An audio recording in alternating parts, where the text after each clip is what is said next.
कि दक्ष यज्ञ के समय जब पति निंदा से अपमानित सती ने अपना देह त्याग दिया, तब शिव जी शोक से व्याकुल सती के मृत शरीर को लेकर सारे पृथ्वी लोक पर तांडव करने लगे।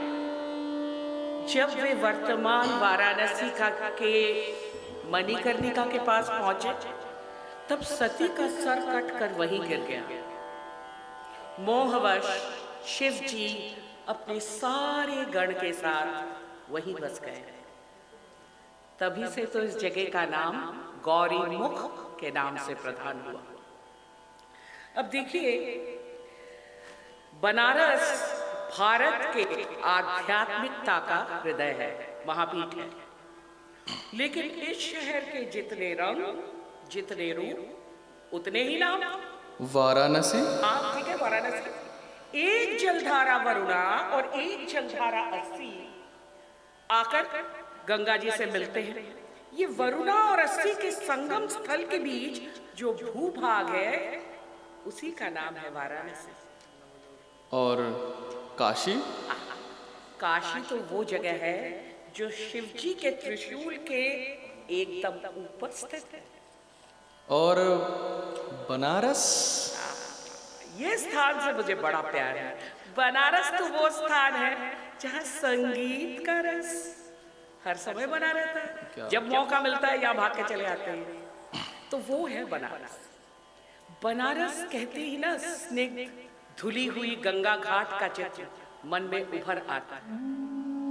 और क्यों ना हो, यहाँ कुल मिला कर कितने? 88 घाट, 88 कुल मिलाकर घाट है। लेकिन बात यह है कि बनारस के पुरानी इमारतें, पुराने घाट, पुरानी मंदिरें अगर पौराणिक कथाओं का मूर्त रूप है, तो बनारस की गलियां मानवता का साक्षात रूप धारण कर लेते हैं। इन गलियों में बसे हुए लोगों के काम से, सोच से, जीवन शैली से लिपटी हुई है इन गलियों के रंग, उनका रस, उनका भाव। यहाँ लगता है कि हर गली की अपनी एक कहानी है, अपना एक किस्सा है, एक खुशबू है, एक सुर है, एक छंद है, एक बहुत ही अनोखी ध्वनि है। कहानी, किस्सा, खुशबू, छंद, ध्वनि, सुर।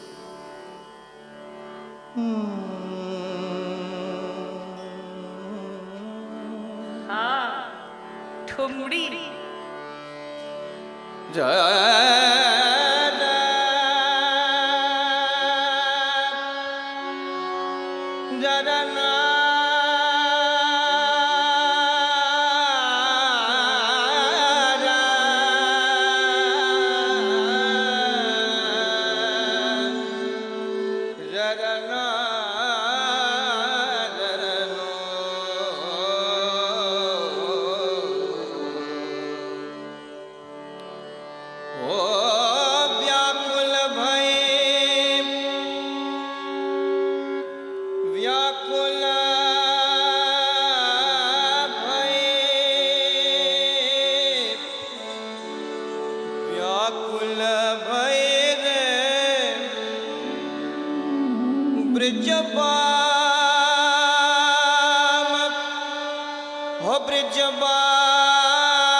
बसुरे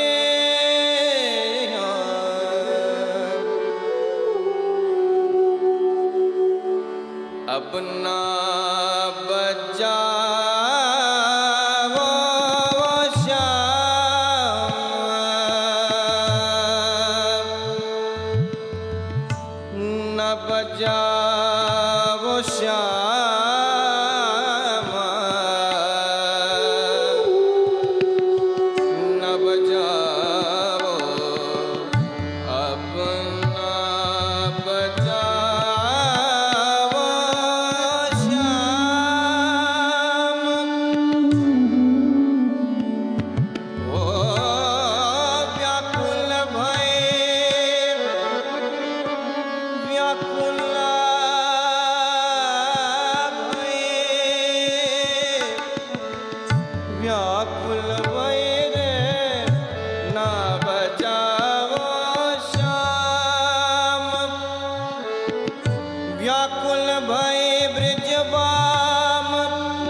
अरे बसुरिया ना बजावो,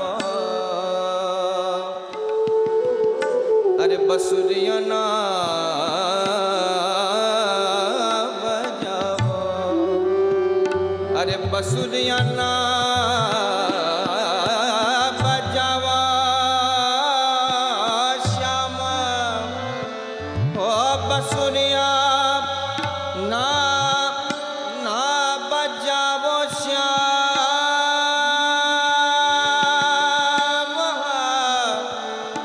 न बजावो रे ना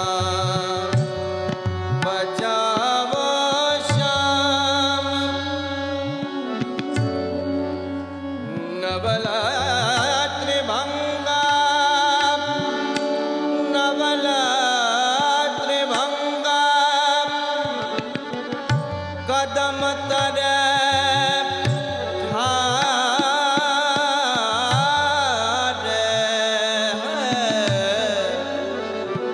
अरे मोहता मोहता ब्रिज की बाम, ब्रिज की बाम रे ना बजावो श्याम रे, अपना बजावो श्याम रे, अपना बजावो, ना बजावो रे श्याम, ना बजावो रे श्याम, अरे ना बजावो रे श्याम रे, ना बजावो श्याम रे, अपना बजावो श्याम रे, अपना बजावो, ना बजावो, ना बजावो श्याम।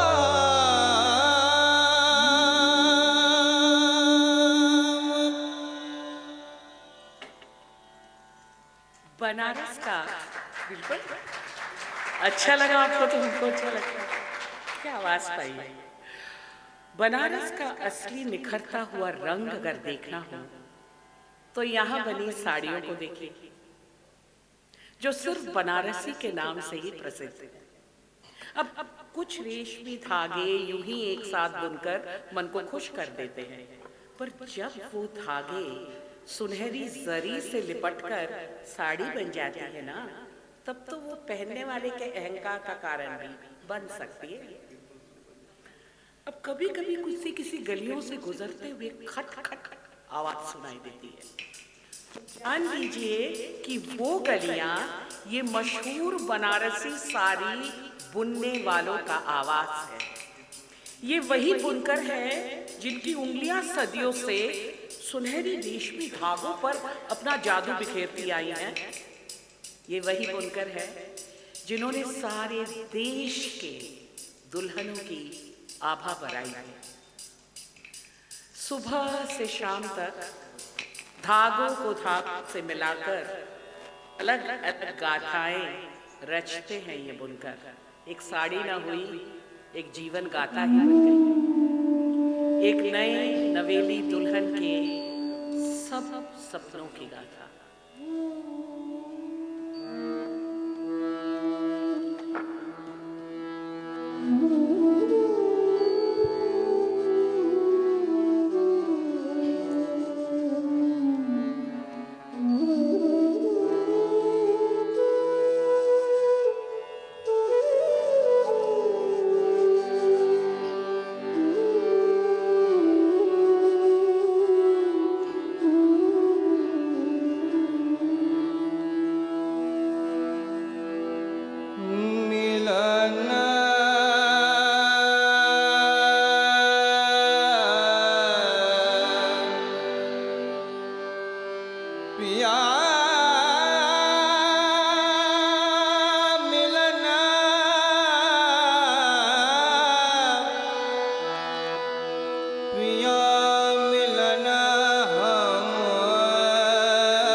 हम जैबे हम जैबे हो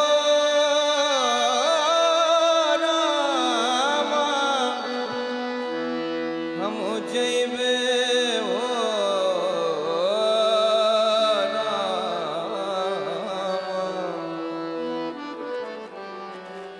पिया मिलन हम जैबे हो रामा, पिया मिलन हम जैबे हो रामा, पिया मिलन हम जैबे, हम जैबे पिया मिलन हम जैबे हो रामा, पिया मिलन हम जैबे राम, हम जैबे राम, पिया मिलन हम जैबे, पिया मिलन हम जैबे,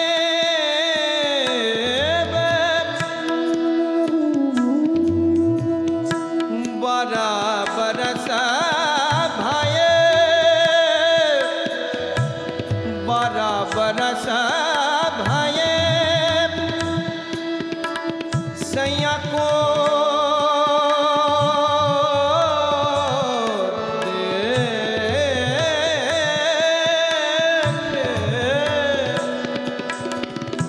बड़ा बरस भाये, हसैया को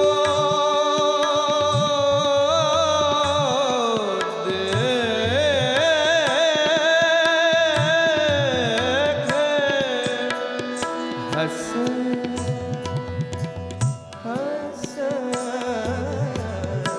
हस हस गरबा लगैबे हो रामा, हस हस गरबा लगैबे हो रामा, पिया मिलन हम जैबे हो रामा, पिया मिलन हम जैबे हो रामा, पिया मिलन हम जैबे हो रामा, पिया मिलन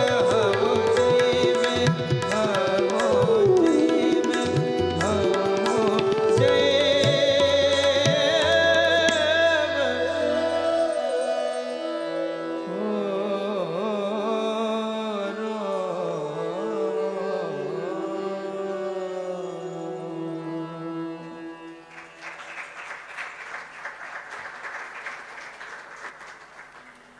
जहां शिव वहां संगीत, और कह सकते हैं कि बनारस संगीत का भी महापीठ है। परंपराओं से चली आ रही यहाँ की संगीत, यहाँ के इतिहास जितनी ही पुराना है, पर यहाँ के गायन, वादन, नृत्य में एक अनोखी शैली की झलक दिखाई देती है। इतिहास गवाह है कि प्रचंड संगीतज्ञों और गायकों का साधना भूमि रही है काशी। तो एक तरफ जहां संगीत शास्त्र के उस्तादों और पंडितों का चमत्कार दिखाई देता था, वहीं दूसरी तरफ बनारस की जानी मानी तवायफों ने अपनी महफिल जमा रखी थी। जब भी बनारस के संगीत की बात उठती है, तभी यहाँ के तवायफों का जिक्र करना बहुत जरूरी हो जाता है। पर एक बात कहूँ, ये मुजरा, ये नृत्य, ये संगीत कभी यहाँ अश्लीलता का पर्याय नहीं बनी। अपने संगीत और नृत्य से रामायण और पौराणिक कथाओं को जीवन रूप देती थी ये तवायफ। और ऊंची जाति वाले घरों में मुंडन, शादी, करणवेद, उपनयन जैसे अवसरों पर इन तवायफों को गाने के लिए बुलाया जाता था। और ये तवायफ भी जानकार उस्तादों और पंडितों से तालीम लेती थी। लेकिन एक बात सुनकर तो आप बिल्कुल हैरान हो जाएंगे। राजा, महाराजा, नवाब अपने बच्चों को इन तवायफों के पास भेजते थे तहजीब सीखने के लिए। आज भी हैं कुछ ऐसे महल, पुराने, बहुत ही कम, जहां तवायफ अपनी महफिलें सजाया करती थी। कुछ मंडियां बन गई है। एक तो है दाल मंडी के नाम से प्रसिद्ध है। सो सुबह से शाम तक भीड़ में, व्यापारियों के बातचीत में इन महलों की गूंजती आवाज, सुर, पायलों की झनकार, तबले का तान न जाने कहां खो गई। पर एक जमाना था जब इन संगीत विदुषियों के राग, आलाप और घुंघरूं की आवाज से महलों की सारी दीवारें गूंज उठती थी। है आज भी कुछ गायक हैं, कुछ संगीतकार हैं जिन्होंने इन तवायफों की शैली को जिंदा रखा है।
खुदा करे के मजा इंतजार का न मिटे।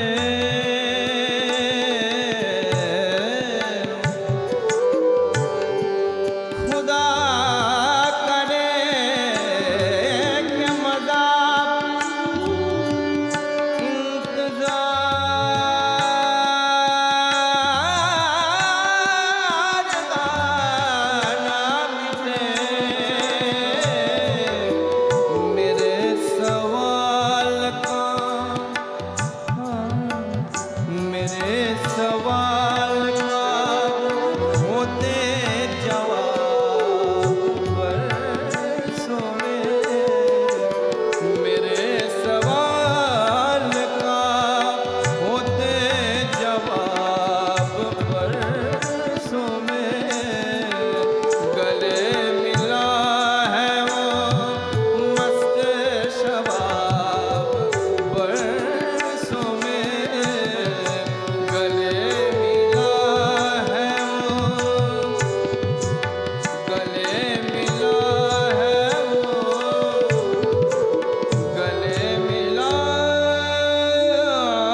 भूख लगी है ना? लगी है, पता नहीं रहा। भूख तो बहुत लगती है सबको, आप लोग तो कब से बैठ रहे हैं। और यहाँ तो चारों तरफ खाने का अवसर ही अवसर मिलते हैं। अब बनारसी खाना जो न जाना वो रह गया बेगाना। बनारस में खाने का स्वाद ऐसा है कि जुबान पे चढ़ते ही हर कोई दीवाना हो जाता है। यहाँ हर गली छोटी छोटी दुकानों में इतना बढ़िया और स्वादिष्ट खाना मिलता है कि शायद बड़े बड़े होटल में नकल ना कर पाए। अब यहाँ एक बहुत बड़ा संप्रदाय है, यादव नाम से जाने जाते हैं लोग। यादव ये दूध के व्यापारी हैं। और बनारस का हुआ दूध, दही, हाँ दही, और लस्सी, हाँ लस्सी, और मलाई है, और फिर है रबड़ी। कुछ इनका तो बिल्कुल शौक ही कुछ और है। ये हुई तो दूध से बनी सामग्री। अब चटपटी खाने में बाटी चोखा, टमाटर चाट, कचौड़ी, कचौरी, अरे वाह, सारे देश में मशहूर है बनारसी कचौरी। ये कुछ गलियों से हमें गली से गुजर रहे थे, जो आप हमारे नाटक में देखिएगा, पूरी गली आ जाती है हमारे नाटक में। वो लोग आ जाते हैं, वो लोग बनारस से हमारे गली में आ जाते हैं। वो है कचौरी गली, नाम ही पड़ गया उसका कचौरी गली। पर ये मत सोचिएगा कि उस गली में सिर्फ कचौरी खाने को मिलती है। पर हाँ, बनारसी कचौरी जिसने खाना वही जाने। ये गेहूं के आटे के साथ उड़द के दाल को मिलाकर बनती है ये कचौरी, और उसके दार सब्जी उसके साथ। और एक मजेदार बात बताऊं, ये बनारस के लोग जलेबी के साथ दही खाना बहुत पसंद करते हैं। अरे वो सुबह तो सुबह ही ना हुई जिसमें नाश्ते में कचौरी, सब्जी, जलेबी ना हो। बिल्कुल वही होता है नाश्ता। पर एक चीज और, क्या हुआ? सबको कचौरी खाने को दिल कर रहा है ना? नहीं मिलेगी, नहीं मिलेगी, जलेबी भी नहीं मिलेगी। इसलिए नहीं मिलेगी कि वो सुबह सिर्फ 12 बजे तक मिलती, तो अभी तो मिलेगी नहीं। पर हाँ, यहाँ के मिठाइयों के बारे में मैं आपको बताता हूँ।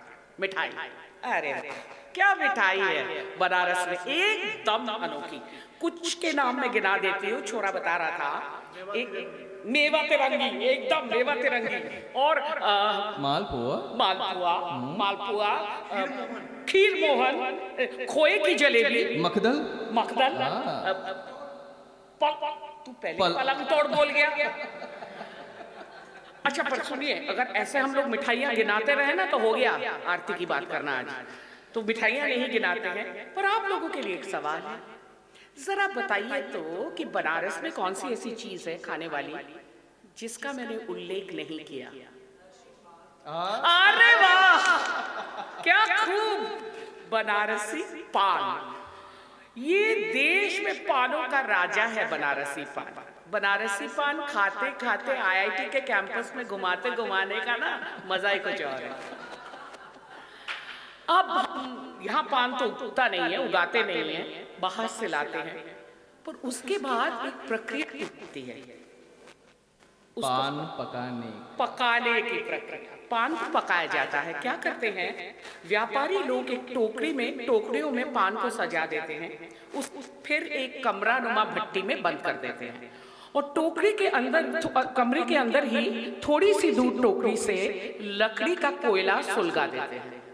बंद वो कमरा 6-7 घंटे, जब तक ना पान हरे से पीला या सफेद हो जाए, ये प्रक्रिया चलती रहती है। इसको कहते हैं बनारसी पान पकाने की प्रक्रिया। वैसे तो बनारस में बहुत तरह के पान हैं, पर सबसे मशहूर है मगई। पर सिर्फ पान ही नहीं, पान बनाने का तरीका भी है। ये पान में डलती है यहाँ के साले मसाले, जैसे सुपारी है, सुरती है, कत्था है, किमाम है, गुलकंद है, जर्दा है, चटनी है, सब डलता है पान में। पर जो असली बनारसी पान खाने वाले हैं ना, वो सब नहीं डलवाते ये सब अपने पान में। उन्हें चाहिए सिर्फ असली कत्था बिना अरारोट का, जिसमें असली चांदी की बर्तन की ठंडक हो। वही खाते हैं यहाँ के लोग।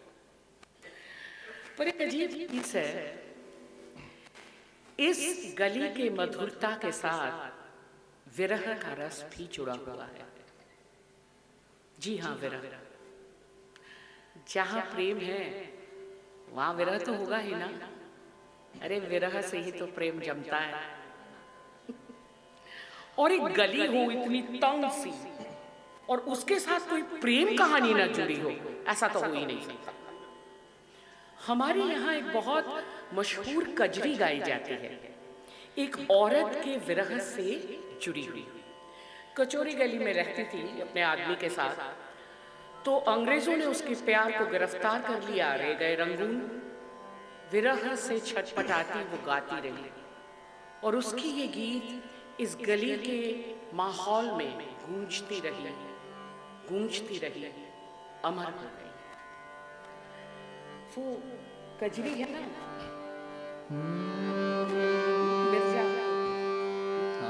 मिर्जापुर सजिया पे लूटे काला नाग हो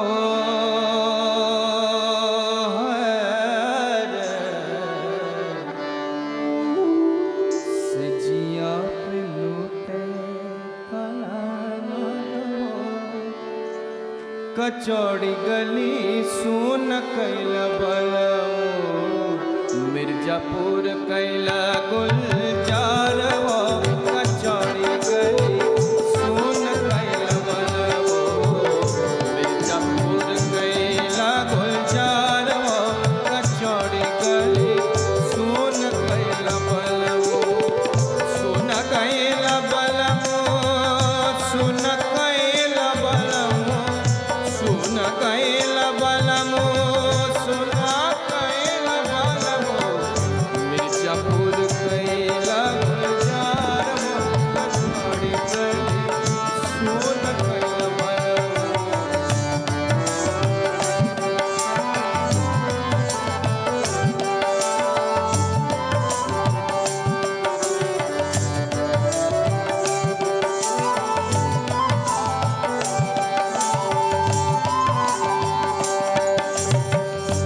यही मिर्जापुर वासे मुड़ले जहाजिया है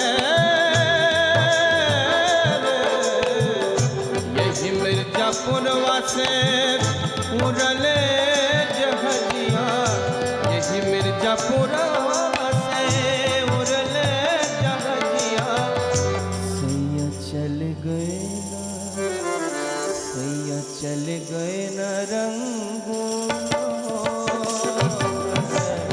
सैया चल गए न रंगून कचौड़ी गली सुन कैला बलमो मिर्जापुर कैला गुलजार हो कचौड़ी गली सुन कैला बलमो सुन कैला बलमो सुन कैला बलमो सुन कैला बलमो सुन कैला बलमो मिर्जापुर कैला गुलजार हो कचौड़ी गली सुन कैला बलमो मिर्जापुर कैला गुलजार हो कचौड़ी गली सुन कैला बलमो सुन कैला बलमो सुन कैला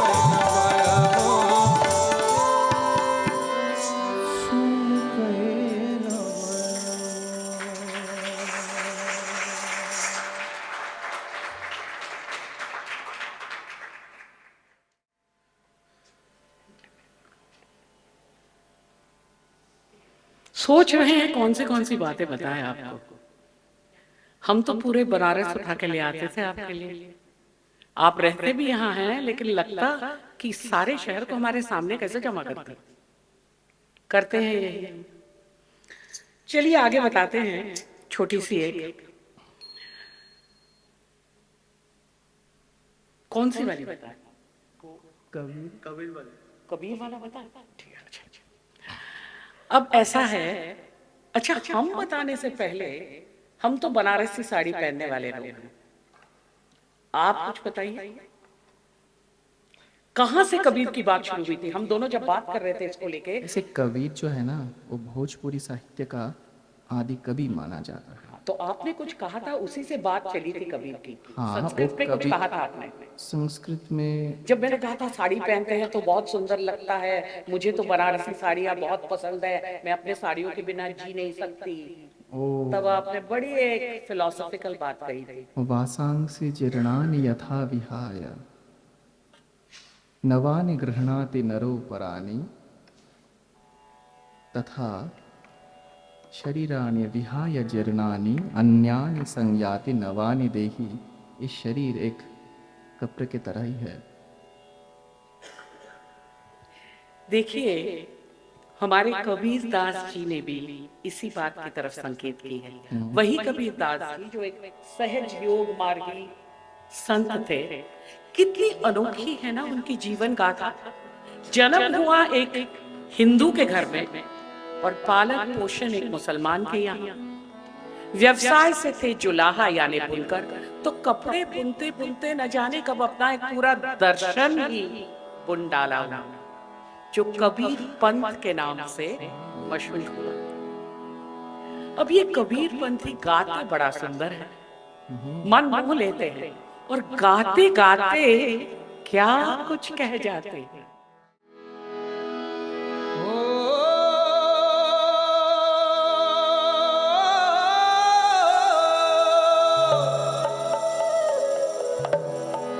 अरे पागल कहेला ना,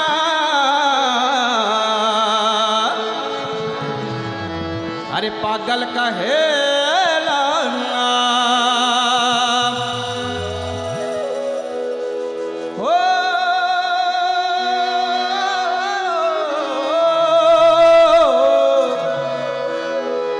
अरे पागल कहेला ना, अरे पागल कहेला ना कि हम ता नैहर के बानी रसीले के लोगवा। पागल कहेला ना कि हम ता नैहर के बानी रसीले के लोगवा। पागल कहेला ना, कहेला ना रे लोगवा। पागल कहेला ना, हो पागल कहेला ना रे लोगवा। पागल कहेला ना कि हम ता नैहर के बानी रसीले के लोगवा। कि हम ता नैहर के बानी रसीले के लोगवा। पागल कहेला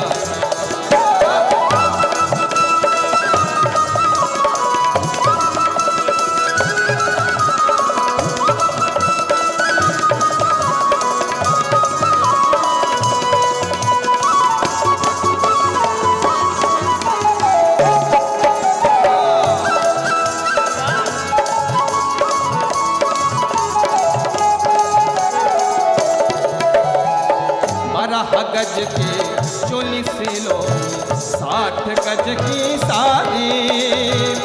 हो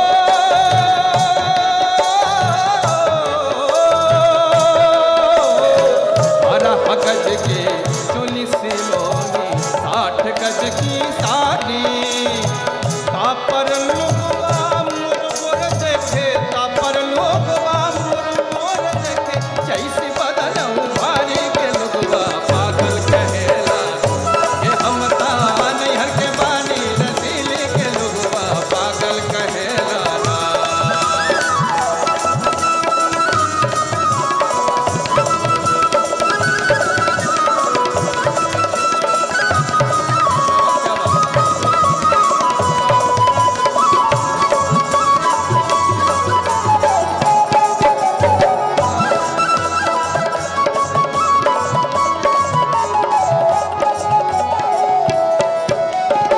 कहत कबीरा सुनो भाई साधो।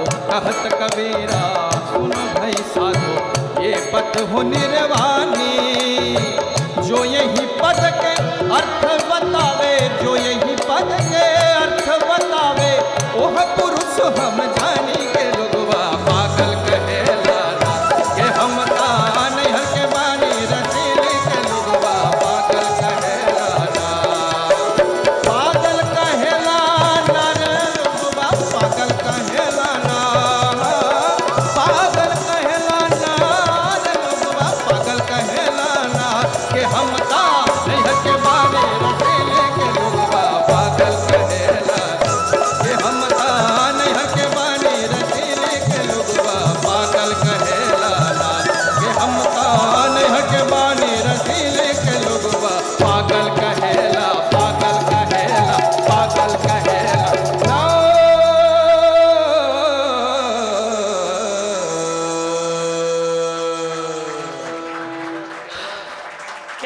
पाई है ना। एक बात ध्यान रखिए, मुझे लगा था ये कि कैसे गीता की उपमाएं और कबीर के दोहे एक साथ आकर मिल जाते हैं, और इसी संगम का नाम है बनारस। एक अच्छा, चलिए अब थोड़ा बाबा विश्वनाथ जी के मंदिर की तरफ चले बात करें। अब विश्वनाथ जी का जो मंदिर है, भारत, अच्छा ऐसे मैं बोलती हूँ, भारत का आध्यात्मिक हृदय हुआ काशी, और काशी का आध्यात्मिक हृदय हुआ बाबा विश्वनाथ का मंदिर है। 12 ज्योतिर्लिंगों में इनकी गणना की गई है, और फिर यह तो शिव जी और पार्वती जी का आदि स्थान है। बार बार ध्वस्त हुए इस मंदिर को जीर्णोद्धार कराया है महंत व्यक्तियों ने। अब जो मंदिर हम देखते हैं उसका नवीकरण करवाया है अहिल्याबाई होलकर ने, और पंजाब के राजा रंजीत सिंह ने मंदिर के ऊपर वो सोने की छतरी बनवाई, और ग्वालियर की महारानी अहिल्याबाई ने ज्ञान वाटिका मंडप बनवाया, और वो जो बड़ी नंदी प्रतिमा स्थापित है वो नेपाल के राजा ने स्थापित करवाई। पर जहां शिव वहां शक्ति, जहां शक्ति वहां शिव। विश्वनाथ जी के मंदिर के पास ही मां अन्नपूर्णा का भी मंदिर है। सिर्फ यही नहीं, देवी विशालाक्षी का मंदिर भी वहीं स्थित है, और उसे तो एक शक्ति पीठ भी माना जाता है। मां कालिका भी वहीं विराजमान है। अब विश्वनाथ जी के मंदिर के तरफ जाने वाली जो गली है वो देवी विशालाक्षी के मंदिर के तरफ जाने वाली गली से एकदम जुड़ी हुई है, तो आराम से साथ साथ दर्शन कर सकते हैं बाबा विश्वनाथ और देवी विशालाक्षी जी की। तो इसी से तो मैं थोड़ा सा चाहूंगी, मुझे बड़ा अच्छा लगता है पूजा के वक्त जब मैं ये सुनती हूँ। विश्वनाथ जी के मंदिर के अंदर तो भी आपको नहीं ले जा सकते, वो तो हमारे नाटक में ले जाते हैं। कैसे ले जाते हैं अनुराधा जी को पता है, लेकिन ले जाते हैं। अब थोड़ा सुन लीजिए।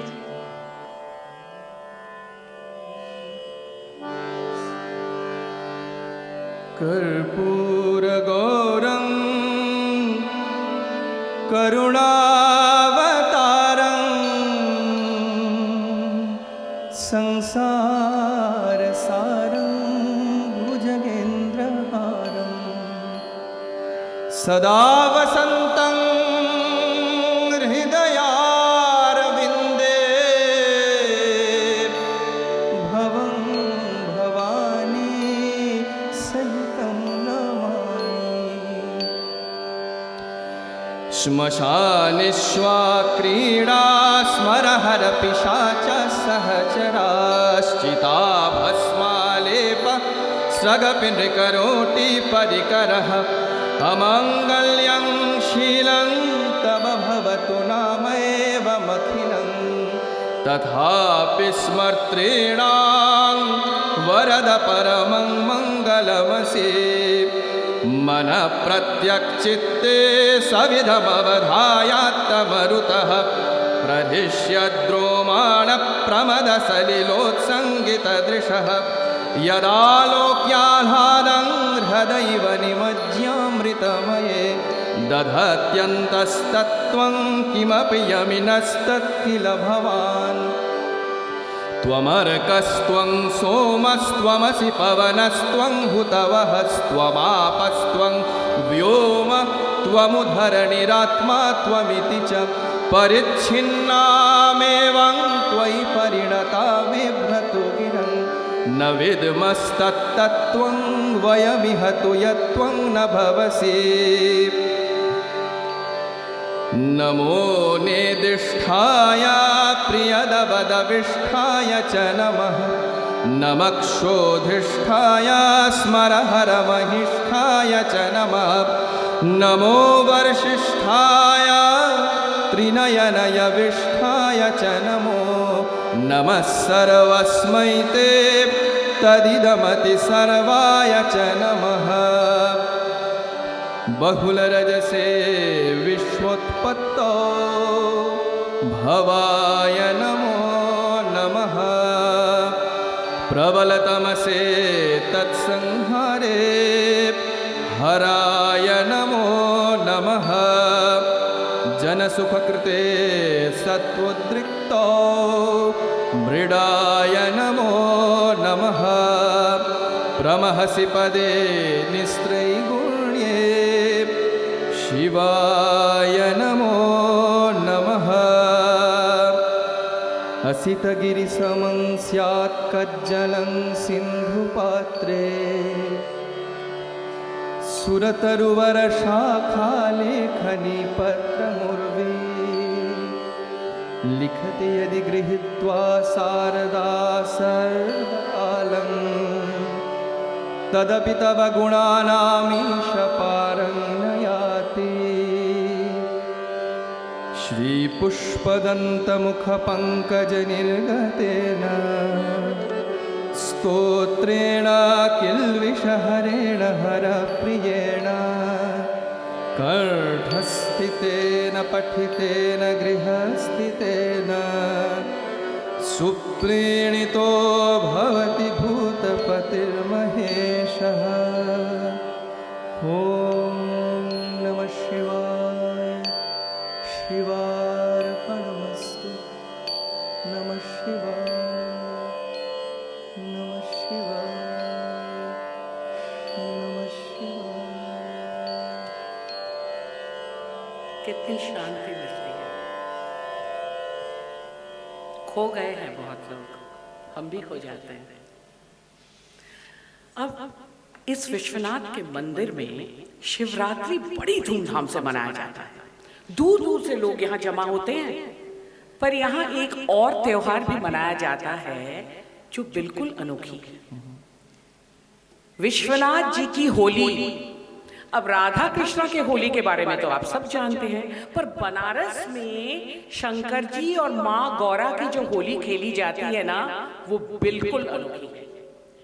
फाल्गुन महीने के शुक्ल पक्ष के एकादशी के दिन इसे मनाते हैं। इसे इसलिए इसे रंग भरी एकादशी भी कहते हैं। तो अब शिवरात्रि के दिन शिव जी और पार्वती जी का विवाह होता है। उसके बाद एकादशी के दिन माँ गौरा का गौना किया जाता है। उस दिन भक्त वृंद गुलाल से जो होली खेलते हैं, ये मंदिर उस सारी गलियां लाल हो जाती है गुलाल से। एकदम हजारों शंखनाद, हजारों डमरू की आवाज, हर हर भोले, हर हर महादेव की आवाज से गूंज उठती है बनारस की गलियां। कभी आइएगा यहाँ उस वक्त, लगता है त्रिलोक का आनंद समा गया हो बनारस में। इस अवसर पे सुनिए शिव जी की होली माता गौरा से। होली खेले महादेव महादेव, होली खेले महादेव,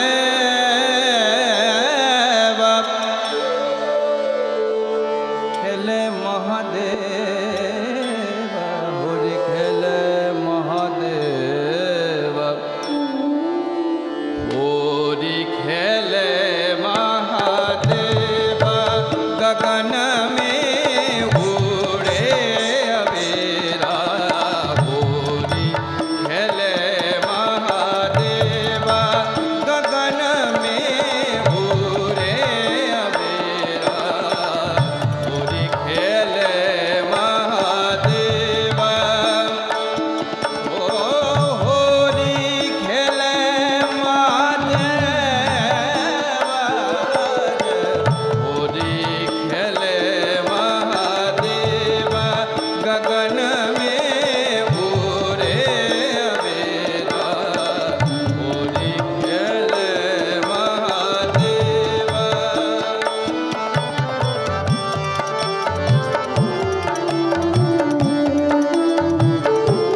विचित्र होली शंकर जी की। ये होली तो शिव जी खेलते हैं माता गौरा से, तो मणिकर्णिका में एक विचित्र होली खेलते हैं भगवान शंकर। कैसी है वो होली? अरे खेल मसाने में होरी दिगंबर, खेल मसाने में होरी, अरे खेल मसाने में होरी दिगंबर, खेल मसाने में होरी, हाँ खेल मसाने में होरी दिगंबर, खेल मसाने में होरी, होरी हो खेल मसाने में होरी दिगंबर, खेल मसाने में होरी। किसके साथ? वो पिशाच बटोरी दिगंबर, खेल मसाने में होरी, खेल मसाने में होरी दिगंबर, खेल मसाने में होरी।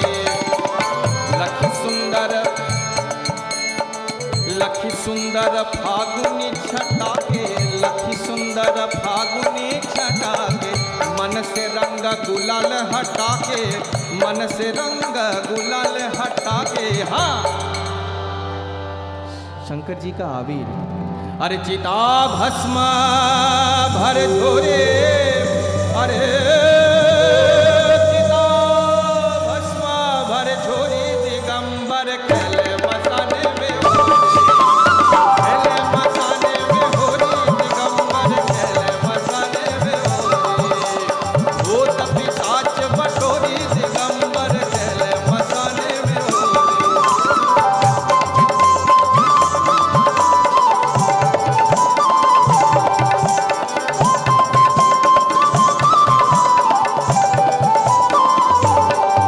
होली है, पिचकारी तो लगेगी, तो शंकर जी की पिचकारी।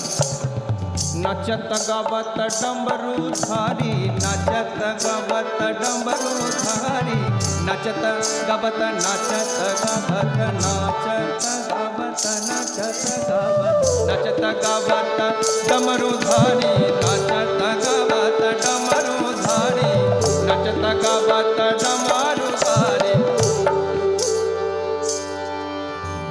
छोरे सर्प गरल पिचकारी, नाचत गावत डमरू धारी, और सर्प गरल पिचकारी, पिटे भूत ठपोरी, अरे पिटे भूत ठपोरी दिगंबर, खेले मसाने में होरी, खेले मसाने में होरी दिगंबर, खेले मसाने में होरी, होरी हो खेले मसाने में होरी दिगंबर, खेले मसाने में होरी।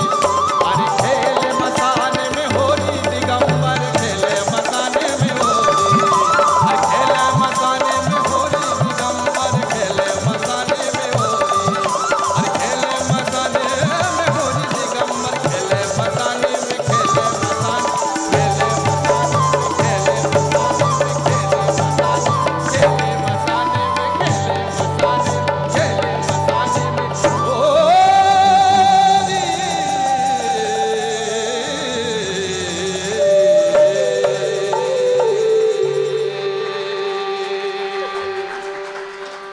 क्या गाया? हाँ? देखिए समय कैसे गुजर गया पता ही नहीं चला। बनारस के लोगों के जीवन को समझने में, बनारस के आध्यात्मिक महत्व को समझने में शायद 1 साल भी कम पड़ जाए। शिव जी, गंगा और बनारस का एक अविच्छेद रिश्ता है। गंगा जी का ये निरंतर बहना जैसे काल का प्रतीक हो, और उसके तट पर स्थित काशी एक अविचल चैतन्य का रूप हो। गंगा जी की लहरें जैसे नित्य रथ माया हो, और शिव जी और काशी, शिव जी नहीं सिर्फ काशी, एक समाधि मग्न योगी पुरुष जो इस माया से परे हो। यहाँ गंगा जी में नहाने से मनुष्य का सब पाप, मन का सब मैल धुल जाता है। और सिर्फ मनुष्य का ही नहीं, कहा जाता है कि पशु पक्षी का भी यहाँ दम तोड़ने से उद्धार हो जाता है। यहाँ के सब घाटों के साथ अलग अलग कहानियां जुड़ी हुई हैं, उनके अलग अलग महत्व भी हैं। और ये सब कहानियां हमें पुण्य के रास्ते द्वारा मोक्ष तक पहुंचाती हैं। काशी मरत मुक्त करत कहत राम नाम। कहा जाता है कि यहाँ देह त्याग से माँ पार्वती उस आत्मा को अपने गोद में लेकर अपने आंचल से हवा करती है और शिवजी उसे तारक ब्रह्म नाम श्रवण करवाते हैं, जिससे उस आत्मा को मुक्ति प्राप्त हो जाती है। इसीलिए इस जगह को अविमुक्त क्षेत्र भी कहते हैं। ये गलियों से गुजरते गुजरते बातें करते करते हमने कितना कुछ देखा, सुना, महसूस किया, बिल्कुल हमारे जीवन की तरह। इन गलियों में कहीं रोशनी है तो कहीं अंधेरा, कहीं सुर है तो कहीं सुर भंजन, कहीं शुद्धता है तो कहीं अशुद्धता, कहीं चढ़ना है तो कहीं उतरना। एकदम हमारे जीवन की तरह नहीं।